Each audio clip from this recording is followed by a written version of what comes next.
Yo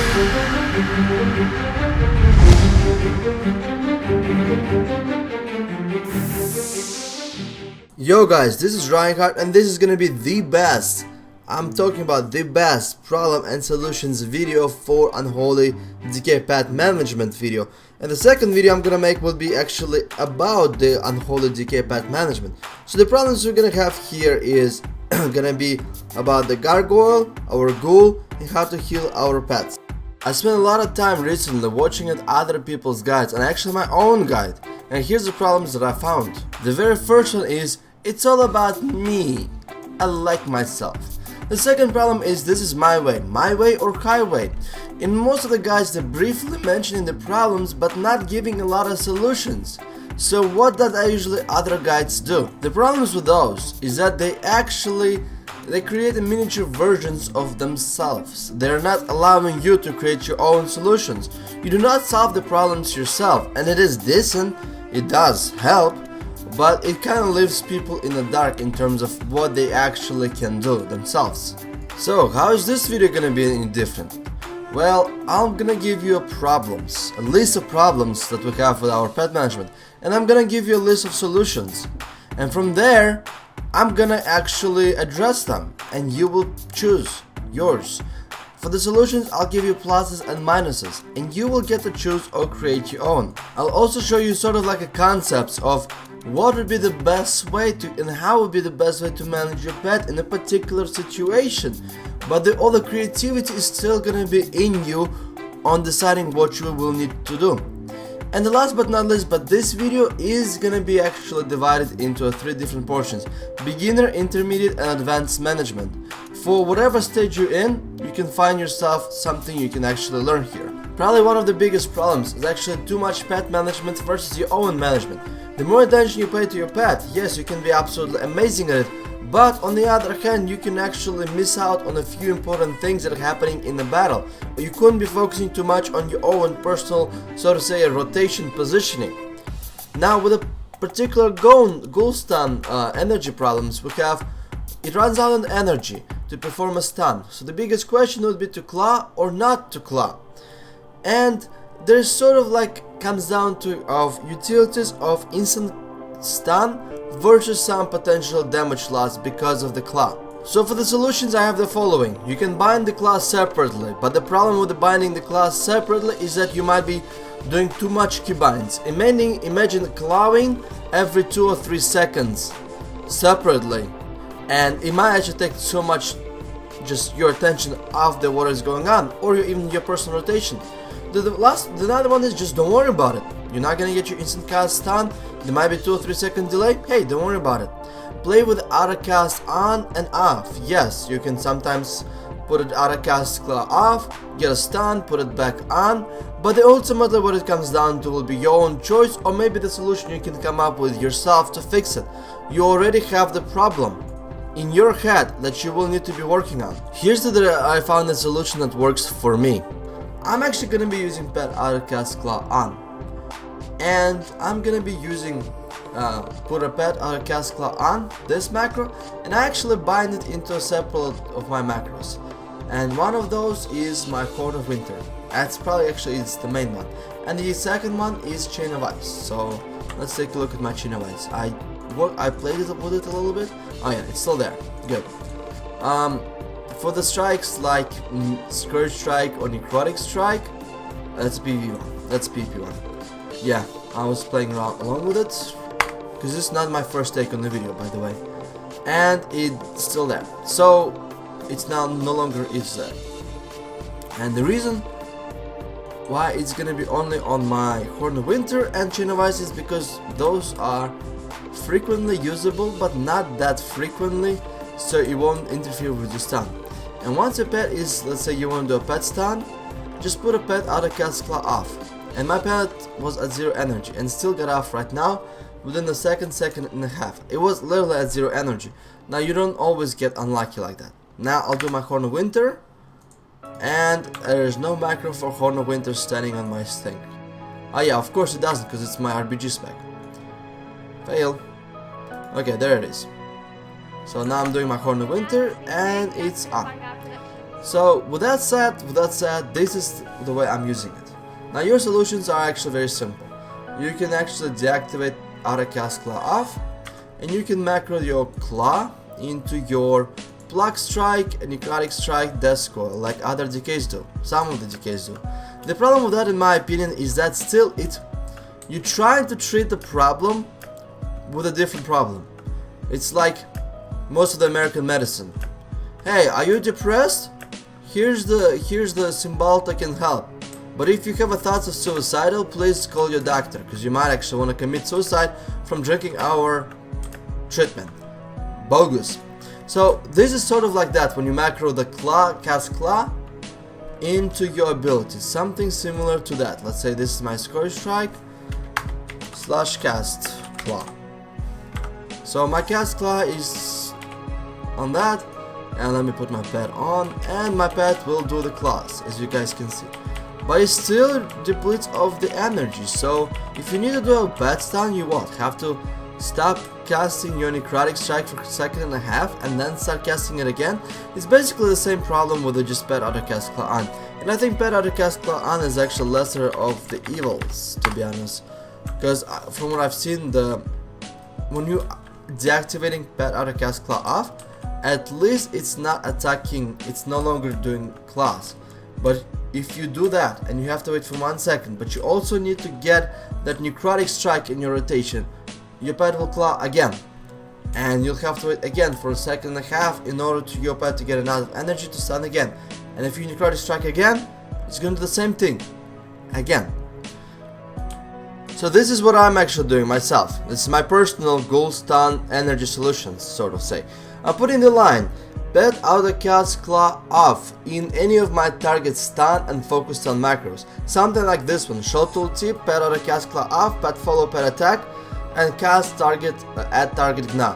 Why there's a petfollow, petattack? Because sometimes your pet is actually pretty confused, to be honest. And I'm putting at target just to kind of hit the nail on the head to make sure my pet knows it is a target that I wants it to stun. Now you can also be so very fancy with a mouse over pet stun and everything like that, and that video probably come in the future, but this one is more like of a grasping the basics of problems and solutions. Now when it comes to focus one, it's very easy. All you gotta do is just under the pet attack, put the line at focus, cast Gnaw at focus. For the ones who wants to have a leap at the end of their macro, cast at target leap. So the leap has to be at the end. The reason why I don't like it in the beginning, because sometimes focus is right there next to you, and your pet will try to leap and get glitched out and starts thinking, and you don't want your zombie to think. And this macro is the last one where it combines the leap and pet stun at your focus. Now all of those macros are in the description, so if you want to copy and paste some of them, go for it. Those are the ones that I found probably like one of the most reliable macros, but not the fanciest one. I'm actually using a bit of offensive versions, but I'm probably gonna make another video of advanced, supreme, advanced pet management video in the future, and I'll show you them to you guys. Now here are some problems of our Gargoyle. First of all, it's pretty stupid. It's actually very stupid. Second one, it has a dot mechanic built in and it's easily countered. Now about the stupid, what I mean here is actually very simple. Our Gargoyle acts like a freaking mob. It aggroes whatever you want to aggro. It is silly, it is not efficient, and it's a borderline atrocious. If the healer heals, it starts aggroing the healer and attacking the healer. That's when you're actually trying to CC the healer, so it actually breaks the CCs.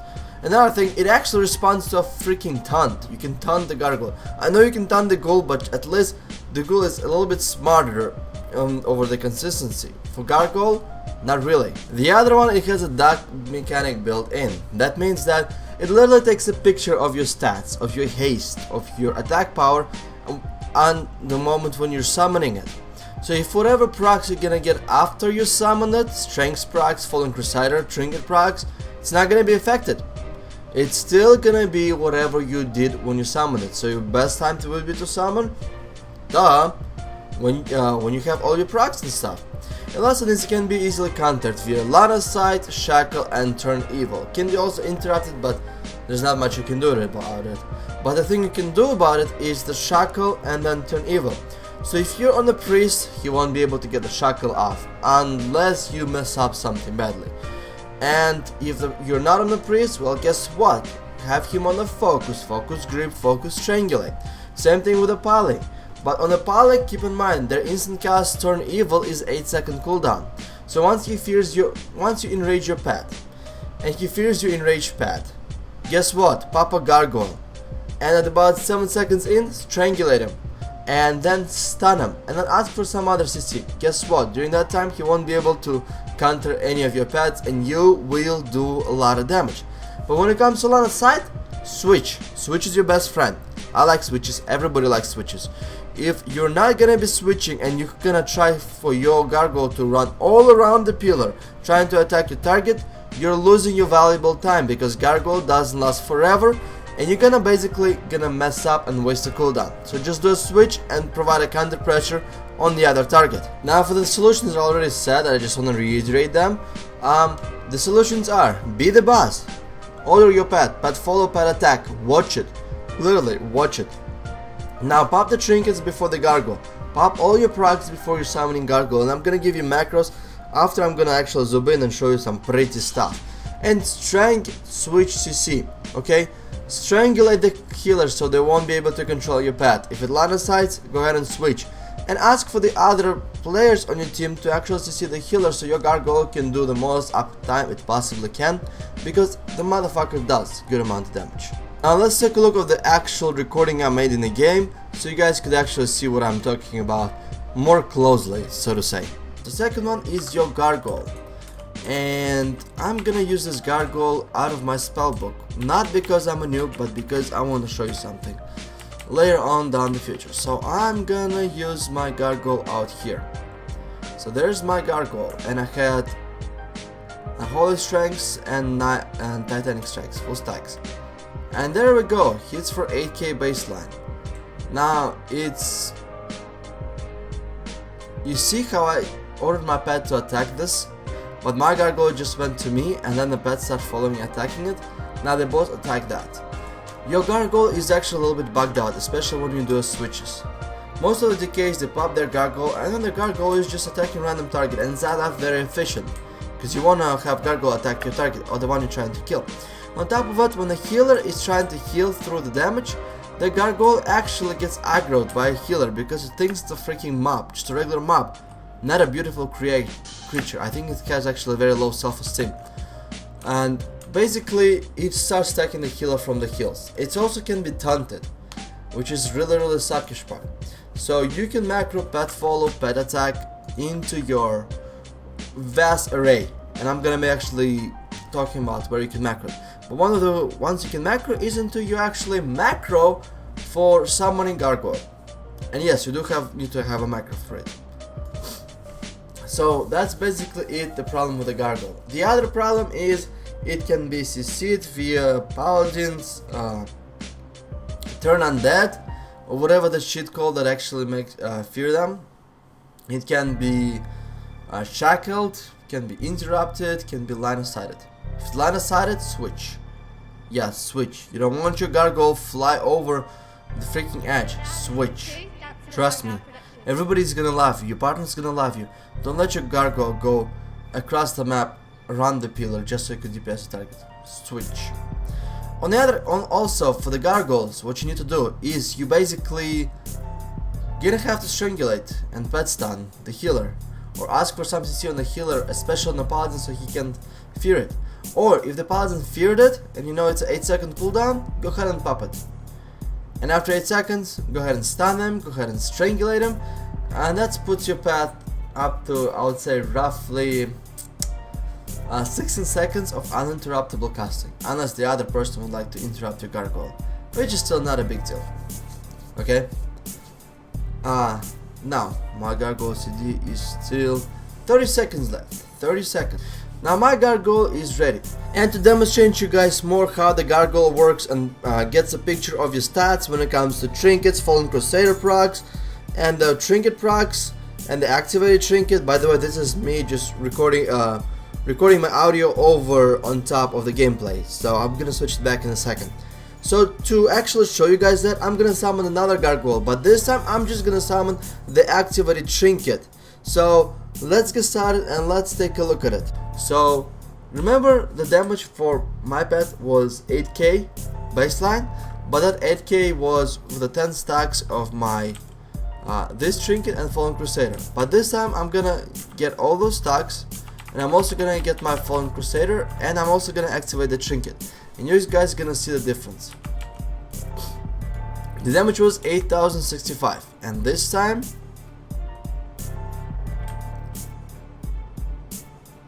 please don't get bugged, please don't get bugged.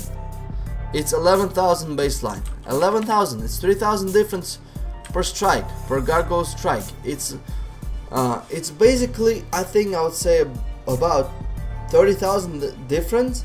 Now imagine if your pet would actually have a hero and will cast even much faster than what it is now.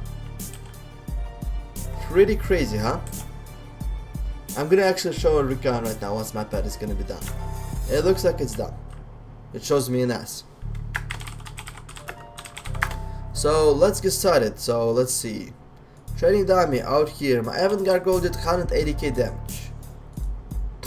Now let me find the other one.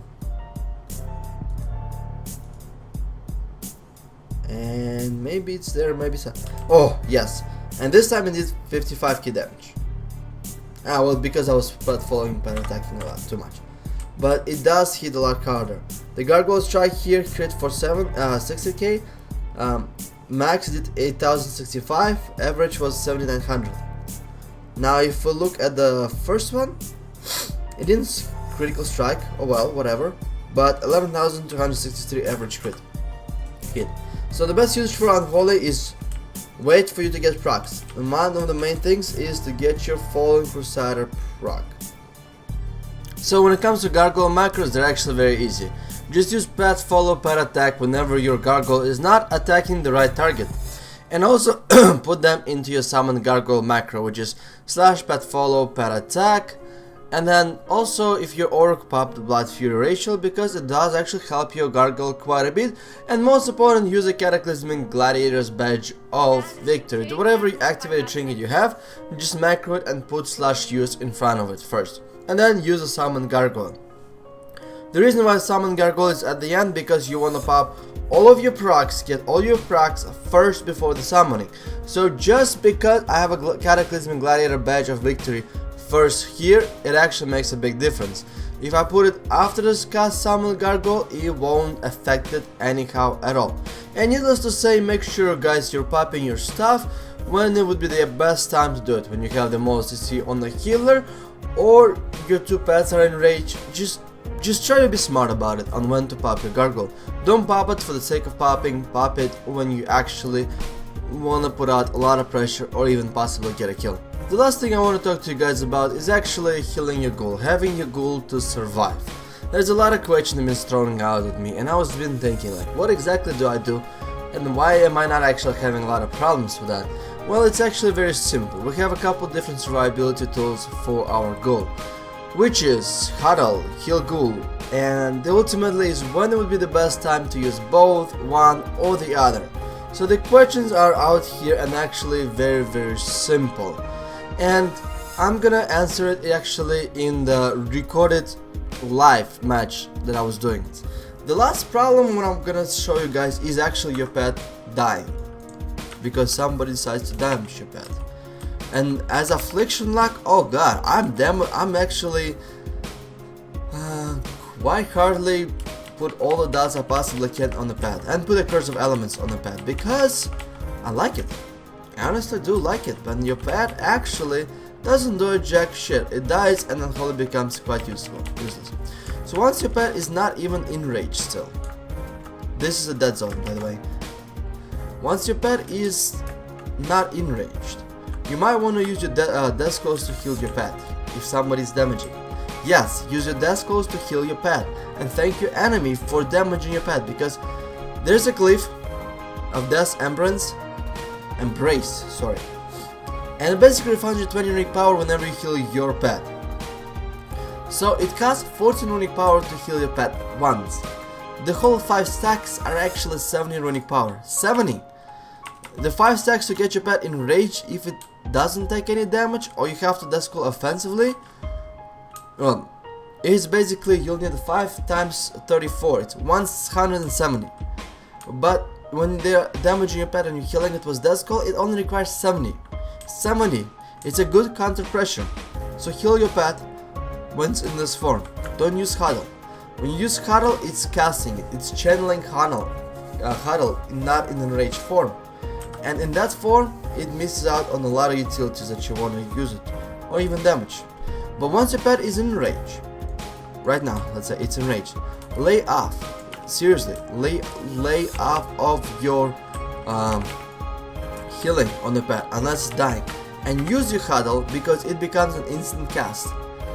It virtually becomes an instant cast, and it's gonna be doing a lot of damage, and you're gonna be using those dust calls to put a pressure. When your pet is enraged, you wanna use your dust calls offensively in order to kill a target. When it's not enraged, use your dust calls defensively, heal your pet, so it could actually get enraged faster. That's basically it. Use your huddle when it's enraged. So to summarize your pet healing or pet survivability, first of all, call when it's not enraged, so you can actually help it to get enraged faster. Ask for your healer to help if you're thinking that your calling is not enough to keep it up, and sometimes it actually is not. And then use both if under heavy fire or under heavy pressure, but usually huddle when it's enraged, because you will need to spend less coils defensively, and you can coil those offensively because coils don't no longer build up any stacks and doesn't do anything else besides healing your pet when it's enraged. Alright, so let's go over the summary really quickly. The problems and solutions that we discussed here was about the energy of your Ghoul, Gargoyle, and how to keep your pet alive.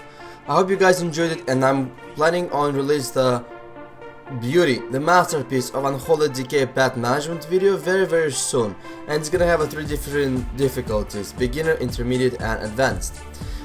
I gave you guys the problems, I showed you guys the different solutions, but it ultimately is gonna go up to you when you wanna use it, what you wanna use it, what will fit your playstyle. Thank you guys for watching this video. Please do me a favor, like, favorite, share, and subscribe, because I work really hard on this video. And if you guys think I deserve the thumbs up and favorites, please give me so, because they do actually help a lot. Thank you guys for watching this video, and I'll see you guys later. До свидания.